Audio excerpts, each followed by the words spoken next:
మతాల పేరు మీద వస్త్ర వ్యాపారం పేరు మీద ఈ హిందువులను ఆగం చేయడానికి కొన్ని మతవాదులు వచ్చారు. సో వాడెవడో వచ్చి వాడు 3000 సైన్యాన్ని తెచ్చాడు. కానీ ఇక్కడ మూర్ఖులు మాత్రం 30,000 మంది తయారయ్యి మన మీదనే అరాచకాలు సృష్టించారు. వాళ్ళకి సపోర్ట్. ఇప్పుడు అదే కదా. ఇప్పుడు వీడెవడో మతం మారాడంటే దాని అర్థం ఏమిటి?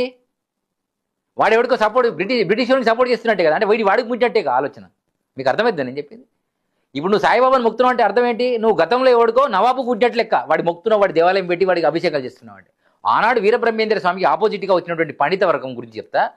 పుష్పగిరి పీఠంలోకి వస్తే వడ్రంగి గురువు తుర్క శిష్యుడు అని అవహేళన చేసి బండి మీకెళ్ళి గుంజారు. ఆయన చెప్తే ఆయన ఒక శాపం పెట్టాడు.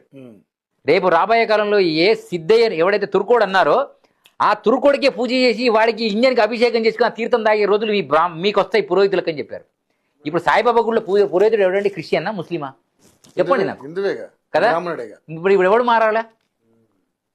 ఇంకా సాయినాథ పీఠం అంట, ఇంకా సాయినాథ గురు వీళ్ళను కొత్త చెప్పులు తీసుకొచ్చి కొట్టాలా. ఎవడు? హిందువులు.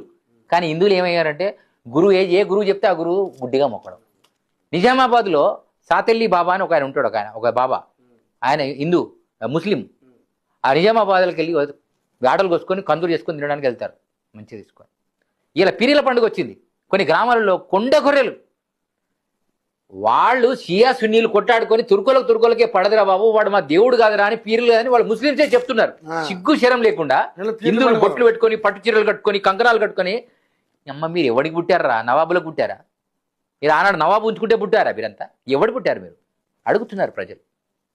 పీరీల కడిగి వాడికి కుడుకలు కూర్చడం, దస్తీలు కట్టడం, ఇంకా విభూతి చదివించడం, ఇలాంటి సిగ్గు శరం లేని జాతువులు హిందువులలో ఇంకా పాడైనరు.